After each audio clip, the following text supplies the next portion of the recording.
So what are the challenges that I encountered in the different disciplines of long-range competition? I've got very general and very specific answers to that. The very general answer as far as challenges, of overcoming the challenges, is finding a balance between exploration and exploitation. So what I mean by that is you want to explore your equipment and your practice enough to find things that work better for you. But at some point you have to exploit what you've learned and just start repeating a skill set and practice it again and again until you get good at it. And if you lean too heavy on one or the other, if you're always exploring and never exploiting, then you will never really practice much with the same equipment and you won't learn it and you won't be as good as you could be.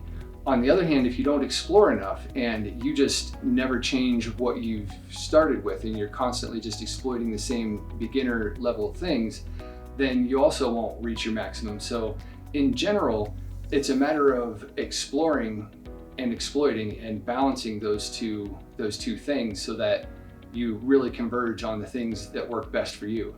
Some very specific examples of that for me is trigger control, for example. I started out with the notion that a light trigger and a light grip would allow me to break shots in the best way with my prone rifle. This is prone unsupported application.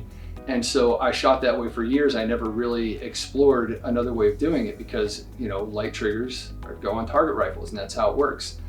But when I was forced to explore how to manage a heavy trigger, I went from like a 6-ounce trigger to a 2.5 pound trigger for international rules when I stepped up to that. And I thought it was really going to set me back. And in fact, I learned a different grip, a different way to manage the trigger that was much better and much more consistent and solved problems that I had the entire time I was trying to make a light trigger work. So that's a specific example for me that, elevated my scores overnight, was that I didn't explore enough the different ways of managing a grip and trigger control. So that's, in general, you want to balance your exploration with exploitation.